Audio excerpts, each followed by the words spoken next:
just actually, while Dyana catches her breath, does anyone in the audience, you may have read already, those of you who are attentive to the press release and the invitation, what cultural phenomenon was being drawn on in Dyana's performance there?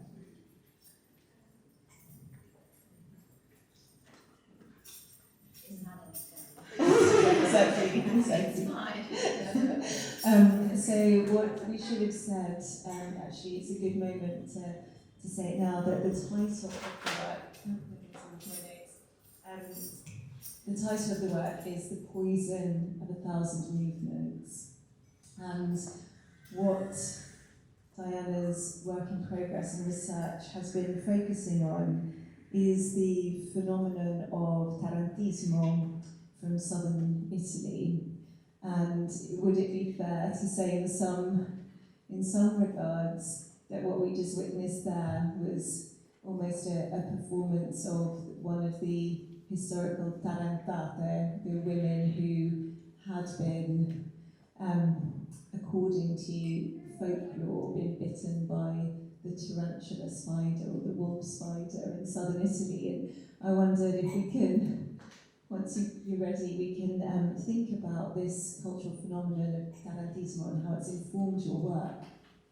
Yeah, Back a little bit here so we can see the images. Maybe we could lower the lights a tiny bit. Perfect, thank you. If you hadn't seen me. I know. I had the similar thing earlier on my face was the size of planets, but everyone was having drinks, they didn't notice. So I'm from Puglia, originally, been living in London for the last 9 years. Tarantism has, we can trace it back to the 11th to 12th century, however the origins are a little bit undefined.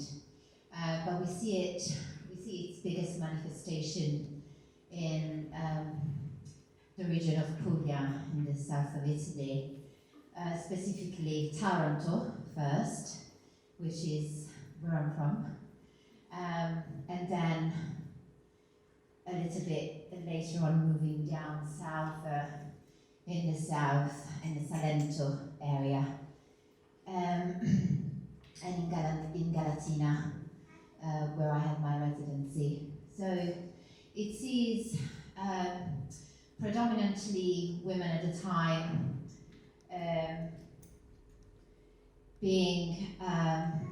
having these rituals, cathartic dance rituals, that were meant to be healing for some sort of hysteria, epilepsies, depression, oppression. And so it was a cultural phenomenon, a pagan one, that started in the region. And it was a way to kind of justify certain behaviors, certain type of expression. And therefore, it was made into this popular ritual of exorcism, almost, liberating these women from this supposed bite of the spider. And it was predominantly women, because it was the women that were working the land.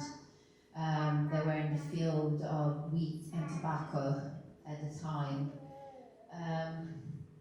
And it was very common in summer times when there was the harvesting. So this was a way to justify a certain type of movement and then behaviour. And so in this image in particular, which I think you came across during your research into how the framework of tarantism has changed from being one that was about female agency into one that became taken on by patriarchal institutions such as the church, that, as you said, were maybe trying to legitimise this female movement that was related to something interior or was related to emotional processing, and it was taken on. There's an image, if we could go through the slideshow, there's I think it might be the next image. This is the cover of a book by a historian, and this Can you tell us a little bit, I think it sort of speaks to those ideas, because it's called the Sposi di San Paolo, the brides of St. Paul. Yeah. Yeah, so what I'm trying to do with my research and work is to give back to women the authority over the body and the agency of healing themselves, and really use the wisdom of their body and movement to liberate themselves and free themselves from patriarchal constrictions and oppression. At some point, although it remained pagan in Taranto, primarily in the Salento area and in Galatina very strongly, there has been an overtaking from Christianity over these rituals. And St. Paul specifically seems to be the right person to fit the job, because he himself was bitten by a snake and he survived. So there is like, if he has done it, so he has the power to free these women, and so these women were taken into the chapel of St. Paul, where in theory there was this kind of sanctified water that would help women through this process of liberation from the poison of the spider, still with the musician being present. Actually, we can see those images if we just go back, I think, to the previous one. We see the actual manifestation of the ritual with this supine woman who's known as a tarantata, who had been bitten metaphorically by the spider, who was catatonic and then was encouraged through the music played by musicians, if I'm understanding correctly, to dance until she had been healed. This kind of continuous exhaustion of the body until she had exercised and, as you said, released, and this idea of this cathartic process. Now, what's interesting is that here we have these male musicians looking over her and almost like, oh, sorry, I'm so sorry. I put that image specifically because of that. Because there was another image we had, which was too low resolution, of the female drummers. Okay, so we have the drummer specifically, which is very significant for your work and your performance, and this idea of a woman holding an instrument, both a musical instrument, but also ideas about the more metaphorical idea of the instrument for creating a woman's rhythm. Yeah, there was this process of the man, kind of the figure of the man taking space and authority over the healing process. And so when in Taranto and in province of Taranto we see that this instrument was of the woman, the women that still retained the role as healers at the time, that culture, moving to a more religious ritual, then we see that men are the ones that are to hold the instruments of liberation. And so taking this domain of power over the body of these women, and really detaching the history of the female power within their body and their body wisdom away from them, and putting an emphasis more in the power of these instruments over the body. So the waves of the music that will liberate the women when it's the movement in itself and the wisdom of the body, and we see it today in contemporary Western somatic movement practicing that has the power of healing and releasing trauma. They call it bioenergetic process. We can talk about endorphins that can really create a natural relief from pain, but still in my work it's about reclaiming the instrument, reclaiming the wisdom that we have in our body, and let it manifest in its authenticity. And by authenticity I mean the diversity of that expression, because we've seen that in current times and in a more contemporary which has become this popular dance and kind of music festivals and popular gatherings for tourists, whether we see that it's kind of standardized. There are specific steps that you're going to take, and so there is a specific process of the man conquer the woman and kind of romanticized as well, or being made really heteronormative and patriarchal, but really standardized in terms of movement. Mm-hmm. And maybe sort of coming out of that and thinking about female-led practice that was invested in personal relationships with one's body or inherited bodily wisdom, how that can relate to other practices such as maybe the medicalisation of childbirth, which relates to your wider work within Procreate and the artists that you work with and the subject matter that you've been invested in and engaging with for many years now. So I think it'd be really interesting to think about how these movements that are made to seem sort of experiences that women have and movements that they might make that have been made to seem obscene or monstrous and things that had to be kept out of sight and to be controlled and to be veiled over, perhaps actually the practice of giving birth. And I think you relate to that, don't you? You see kind of tarantism as a way of bridging into other female bodily experiences that have been made to seem obscene or monstrous. Yeah, I think to me it's an important parallel because it's where I'm from, and I'm kind of mapping back my identity after a long time of this, a long distance from it. I think that there is the tendency to demonize or to medicalize any behavior that is seen as too wild, as too much, too intense, and therefore needs to be labeled as a illness, as a hysteria, and something that needs to be controlled. And that's definitely has its different manifestation in different spheres of life. And I'm a birth doula as well, so I accompany people at birth. And I can see how that wildness into that expression is control. There is this need to control and to tune it down all the time.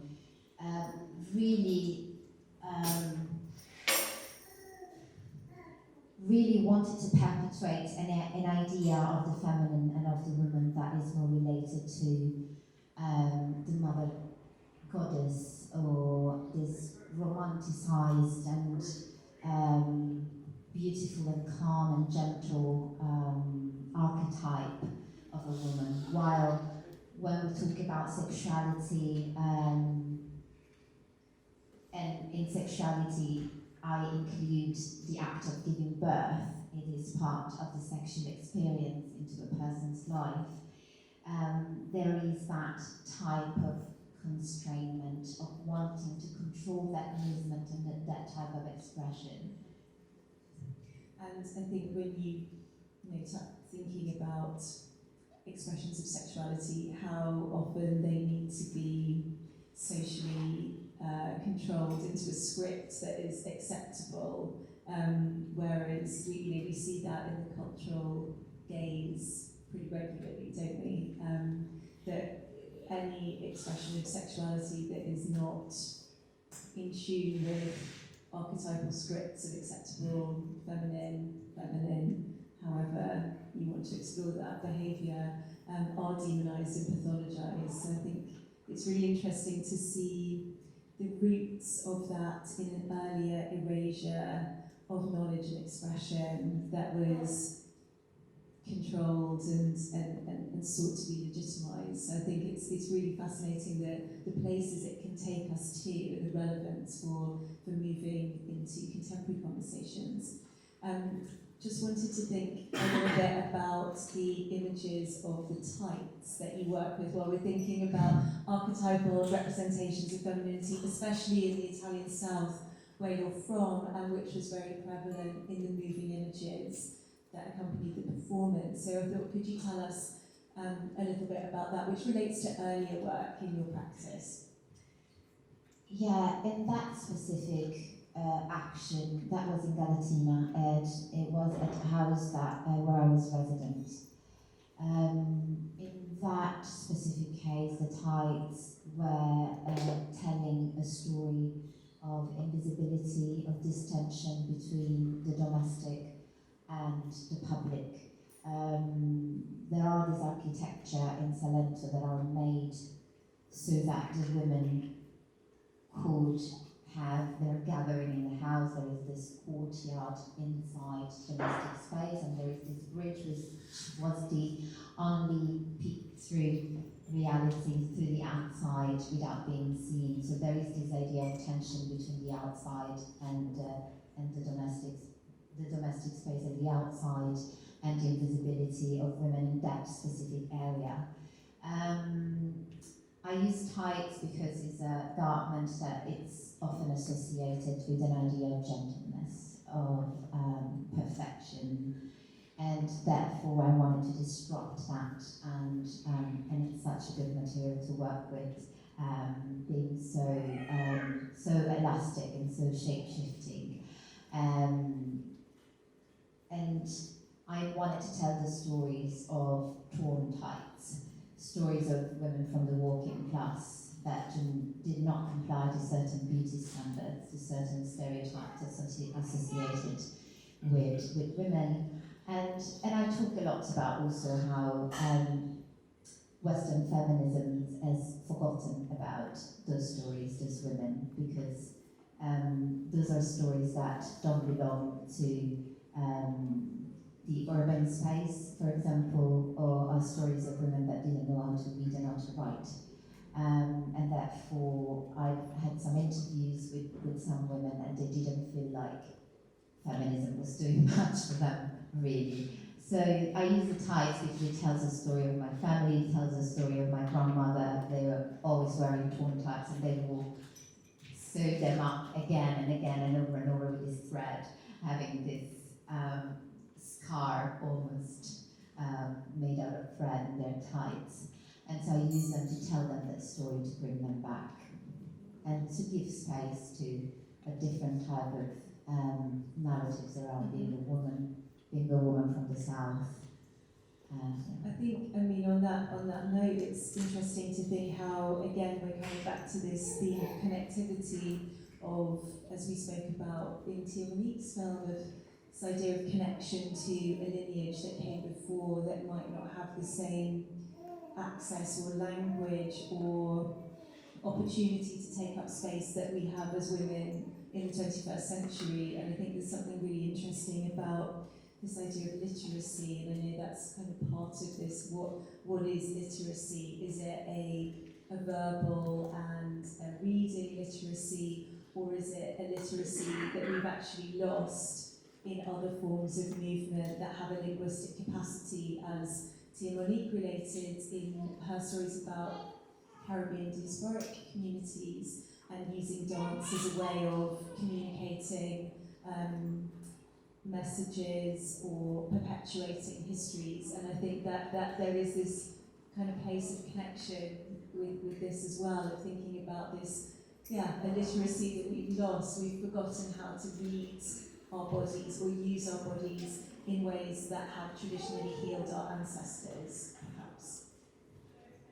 Yes, definitely. And I think as well that moving with the first waves of feminism, we have seen a lot of perpetuation of that repression of certain type of expression, of this type of expression, because there was a whole moral hygiene associated with first waves of feminism and eugenist movement.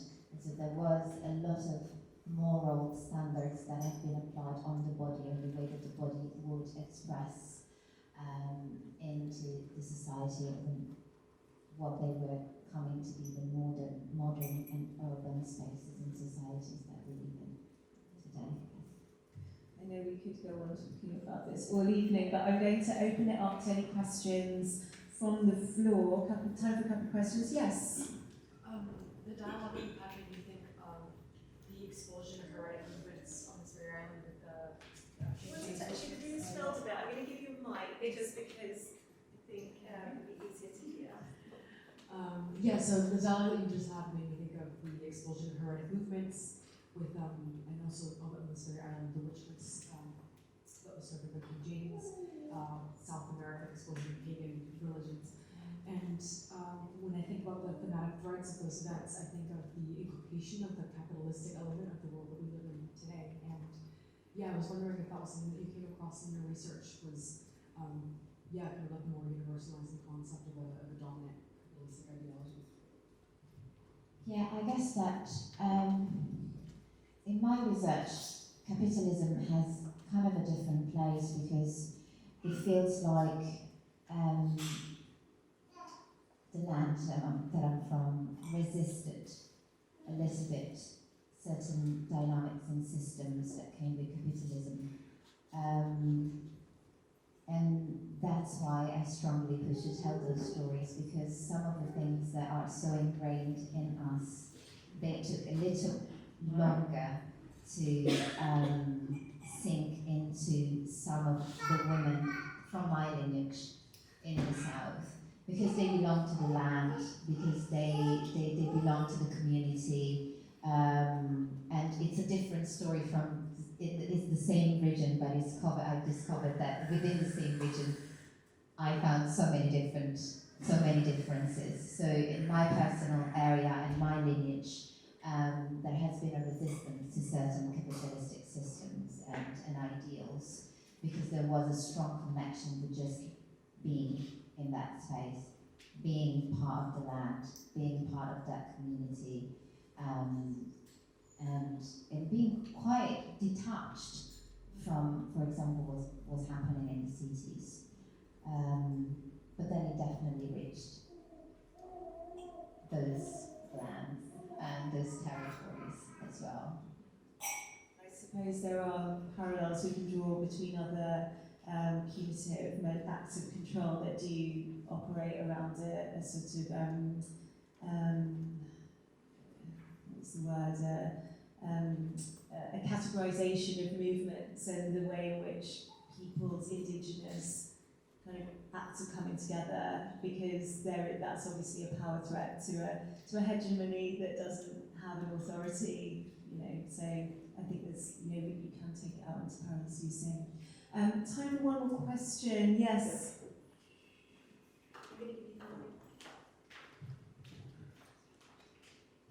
It's interesting what I see, because I'm coming from a country, from Spain, from the north of Spain, and we used to have the witches, they gave it a name, and these ladies, they used to express themselves, dance, pagan, you would say. They used to dance their own movements, and they were very free people. However, they got heavily prostituted, burned in the fire, believe it or not, because they considered them being evil. And these ladies, what they used to do, they used to heal with homeopathy, like we call it right now, and basically defend a lot the femininity aspect of themselves, because they were free. They were very heavily prostituted. One thing I do really like is when you are using the ties, because the ties, to me, in my view, in fact I did a project as well like that, where I was actually having a garden with big ropes, and it's having to put up with a lot of constraints from a society that is telling you how to be as a woman, and how to dress and how to do certain things, and not being free. So that was the one that really struck my eye, because you're really expressing there what's going on, yeah? And in fact, it's very interesting what you're saying about the dancing, because right now, 2021, a lot of cultures don't allow the women to dance, and the excuse religion. And to be honest, it doesn't go down to the spiritual, it goes down to the political aspect of repression. And I think what they call, some of the therapies they call dance therapy. I'm an art therapist myself, so I know now it's on fashion to be dance therapy. But there's a lot to be done, because in a lot of cultures in the world, we're having the sacrifice in Provence, and we have the experience in South Italy. So what I wanted to ask you more about the types that you're using. Am I right in what I'm asking, or is that not a big read right? Because to me, it reads a lot of the Absolutely. I found, well, we are part, Puglia is part of the Magna Grecia. So there are a lot of relationships there with rituals that happen in Spain and in the south of Italy, because we were part of the Greek domination as well, and all the areas where the Greek settlers will be. And there are a lot of commonalities with Greek rituals, orgies, erotic rituals that come from the Greek mythologies that do bring together also Spain with the south of Italy. So it's really interesting. And yes, the tides, I use them as to create tension and to bring up all these subjects and to create different narratives with the material that is, as I said, really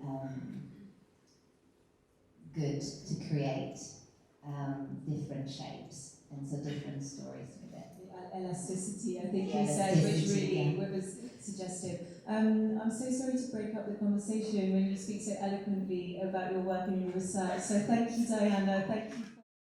Yeah, so good evening everyone, first and foremost. I'm happy to see all of your faces. This is my film, My Leaves Make, and the inspiration really came from, for a long time, thinking about my experience as a British Caribbean diaspora person of Jamaican heritage and my experience in the rural environment in England specifically. And how that differed a lot from my training in Senegal, from going home to Jamaica, to my grandparents' land, and how I was a lot more free in those spaces, and how I was always treated suspiciously within the rural environment in the UK.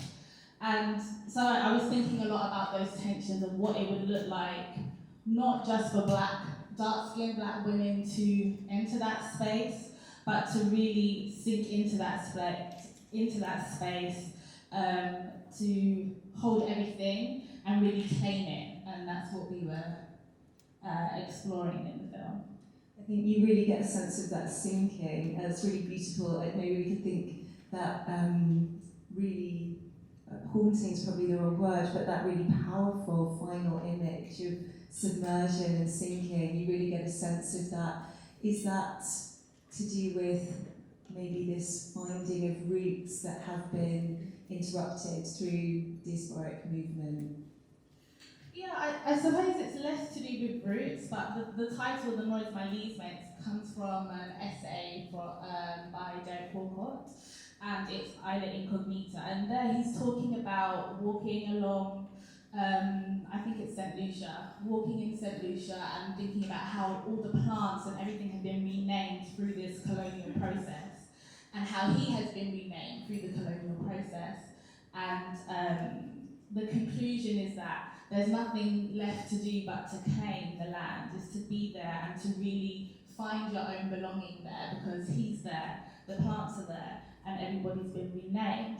And so that kind of sinking process that he speaks about, burying his feet into the ground and holding on to it. And that's what I was I resonate with that feeling a lot growing up here in the UK.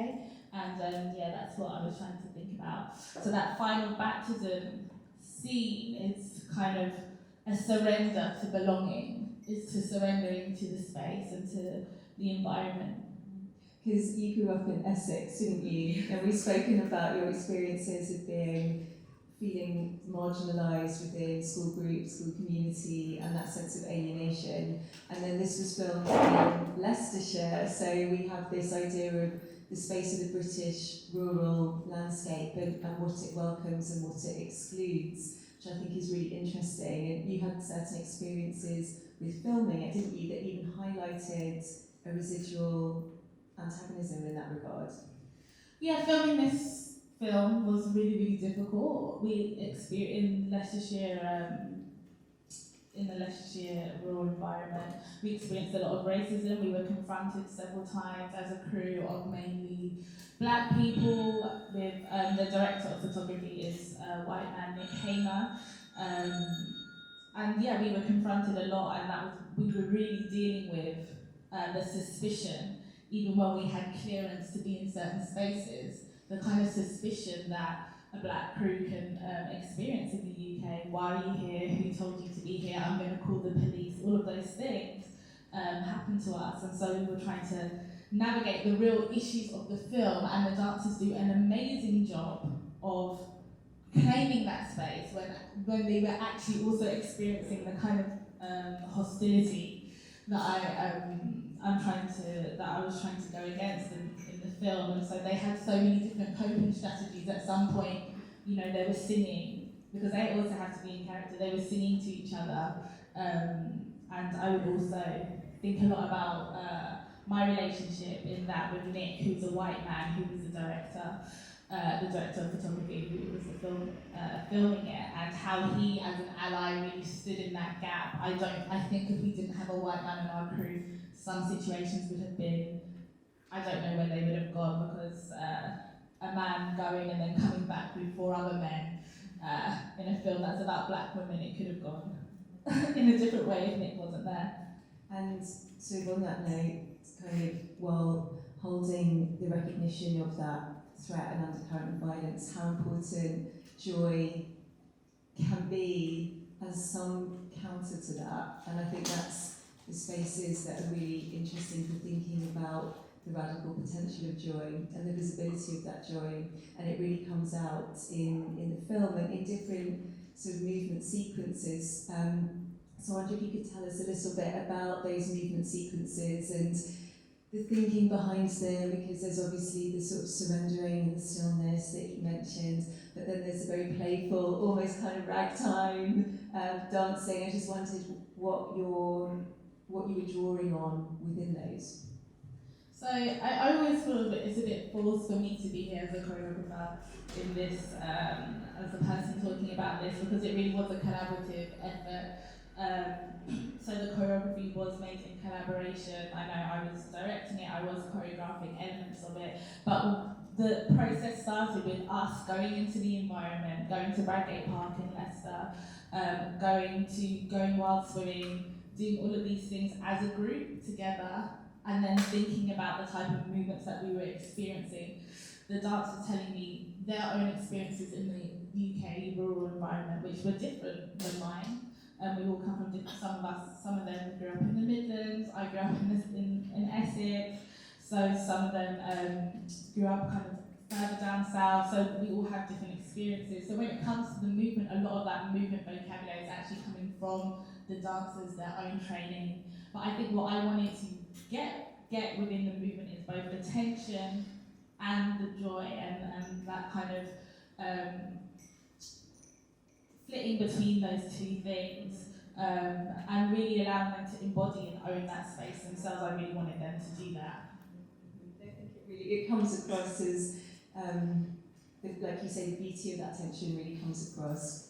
And I know that it would be really interesting to think about how important dance historically has been for women of colour in particular, and the importance of it as a coping strategy, as a way of healing, and that might take us into some of the sort of wider themes that we're thinking about, not only with the other works by artists who joined us tonight, but also in our wider examination of radical joy and the aspects of it that do speak to healing and modes of survival.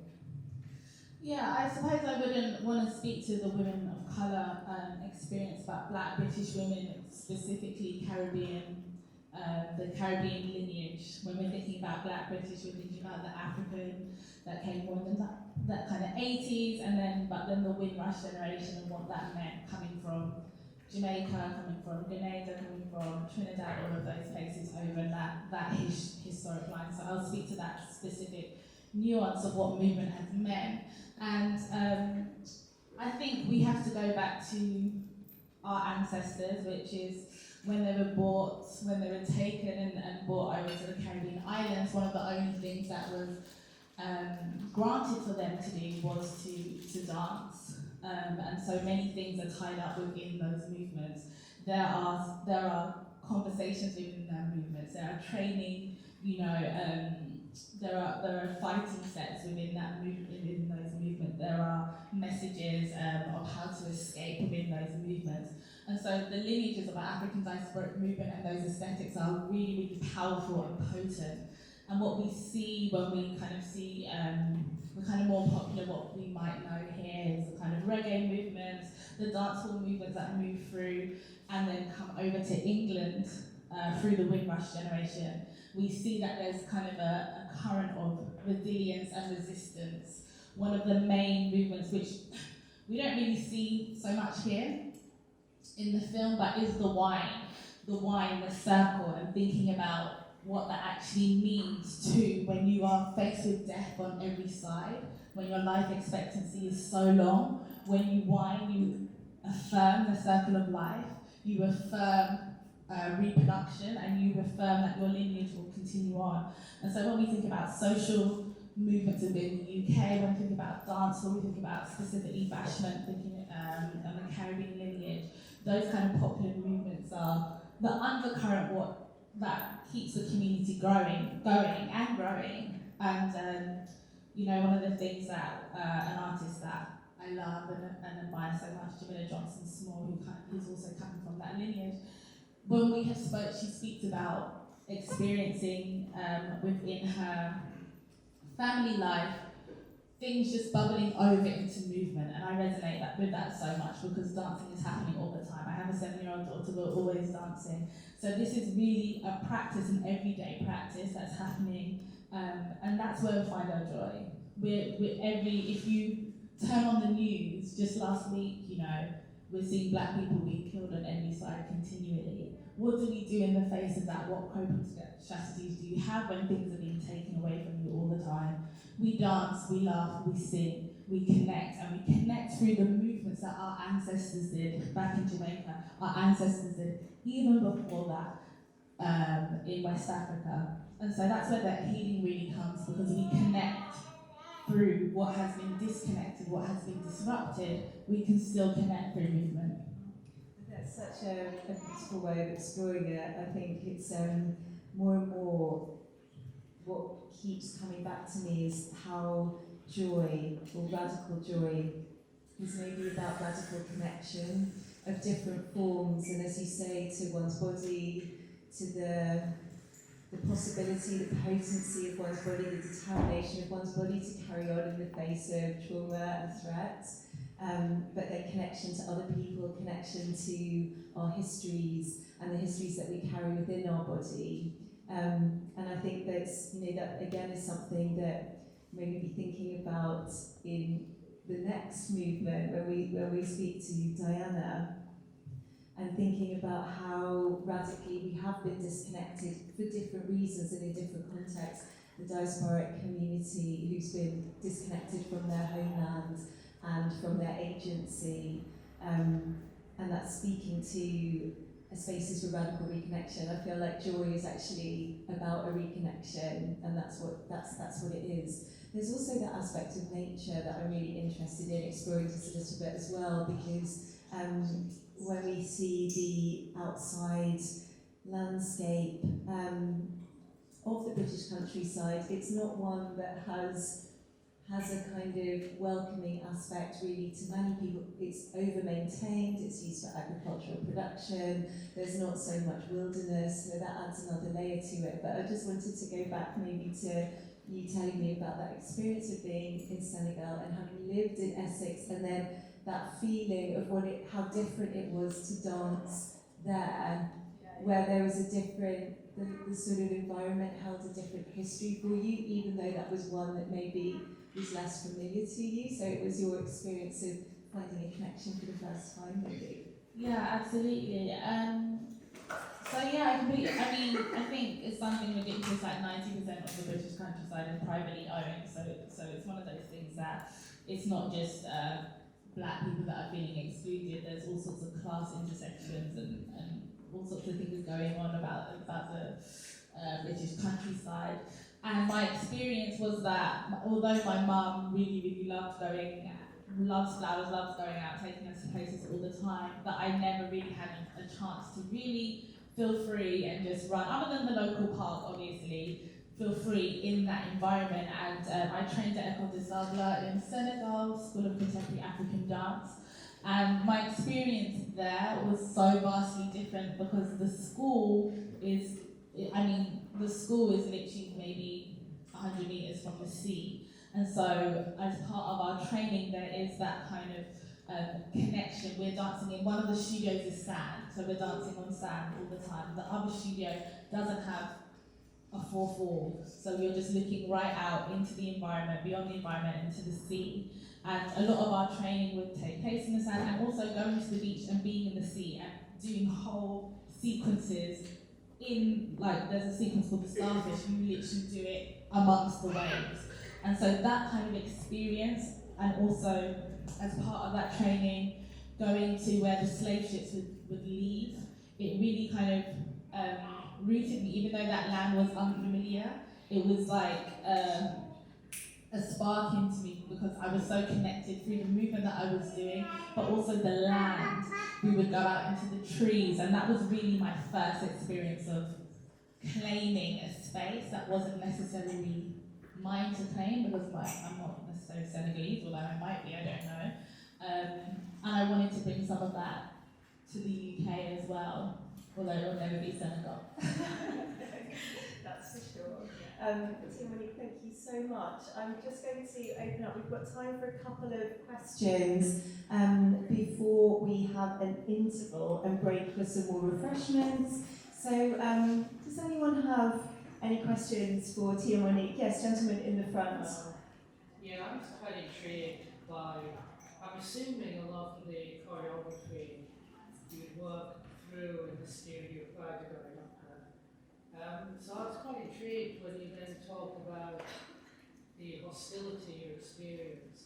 I just wondered, did that then come into the movement in any way? Did you then find that you felt a need to embrace, in a positive way, but to embrace that movement in the way you now presented it as we've seen it? Did it seep in any way, as far as you're aware?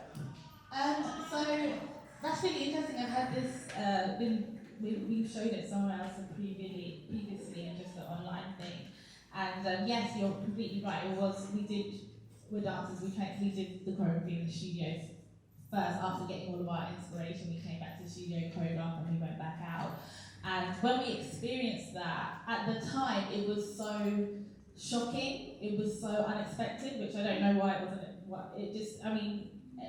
Racist experiences always are. They kind of move your body in a particular way.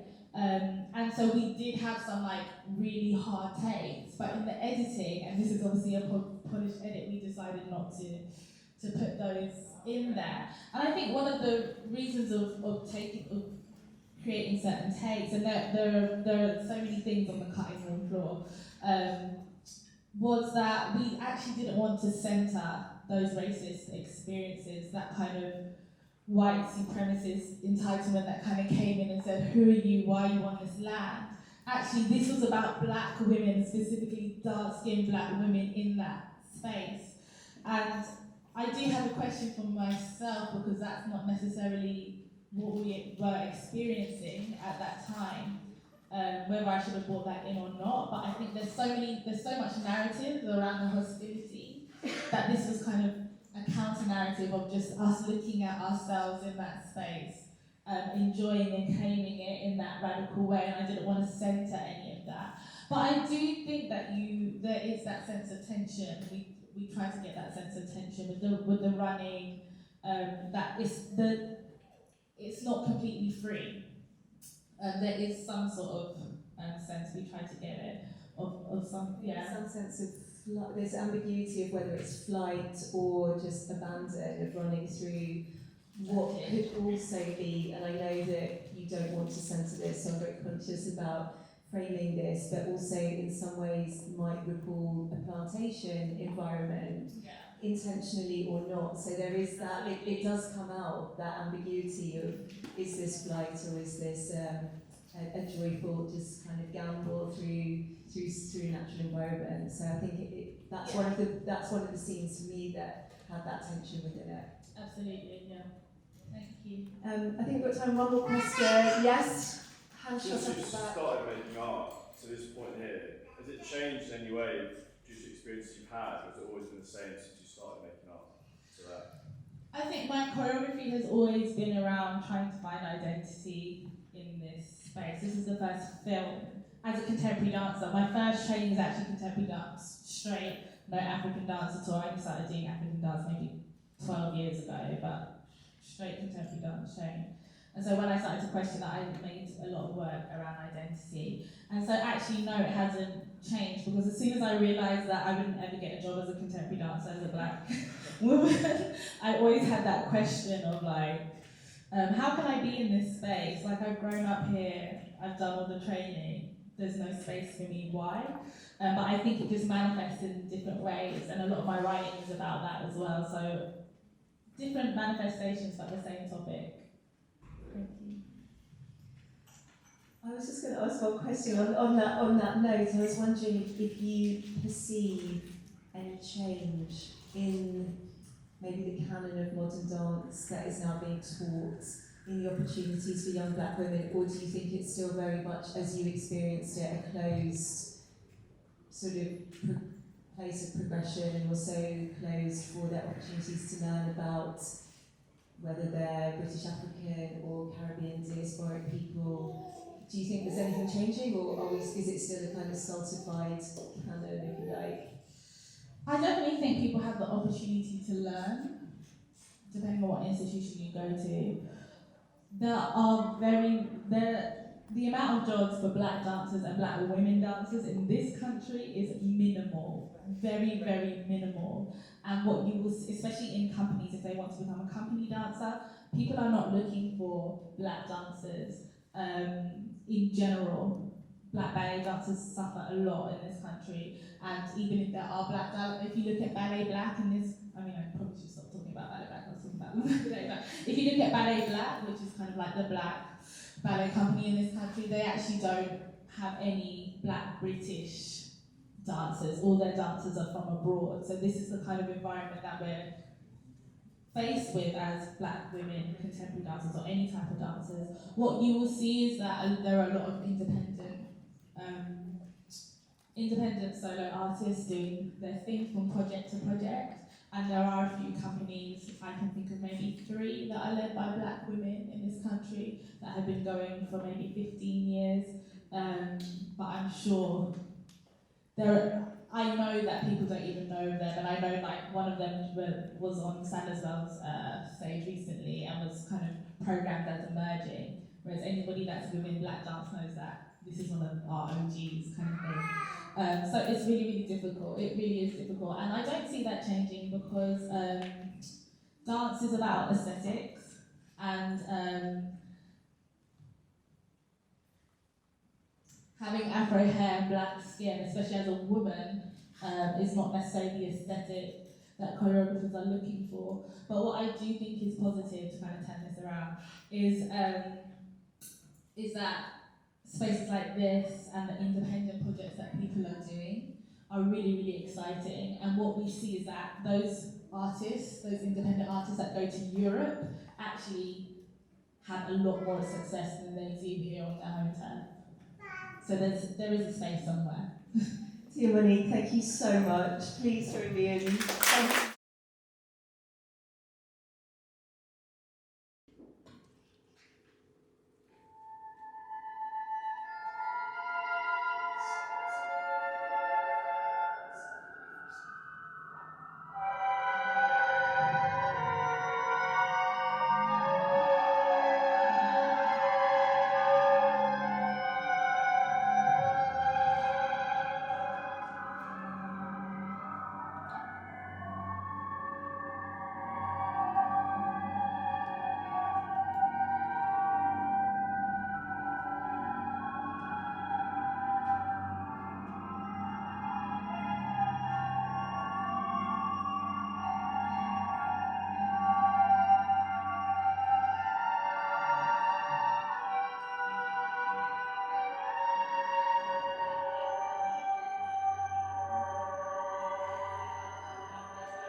With this section, body of infinite folds, there, if I'm right, these were what you're wearing, these are dresses that belonged to your mother. Yeah. And so we have maybe this point of reference of, again, thinking back through our mothers, to borrow Virginia Woolf's phrase, in the way we saw with Diana's work, and to some extent with Tia-Monique's work, in the sorts of body movement that we're reclaiming from our past and generations and our ancestors. So tell us a bit about this, because this is a very different mood, isn't it? Yeah, well, I think if I am working with clothing and costuming, yeah, often I work a lot with, especially in this piece, my family's clothes, and at one point I'm wearing my brother's suit, so that all feels important, and it comes from my family. And or sometimes in another piece, for Women for Walls, kind of started dressing as another woman that I was imagining. Often I'm thinking about shadow archetypes or different ways we embody other people or other archetypes. So that dressing up into maybe an idea of someone we should be that we'd inherited through our... Yeah, and I often think of these evening dresses as like armour, because they're quite like shiny and like a shield. So yeah. That's a really interesting way of thinking about it, actually, is sort of as something that's defensive, because what was the kind of emotional content of this sequence? Is one of being trapped, or is it goes beyond that? I think it is in this piece as well, because it's shot in the house I grew up in, and it is thinking, reflecting on my mum being in that house, and the idea of the domestic space as a prison in a way, but also as a kind of paradise and as a place for freedom. So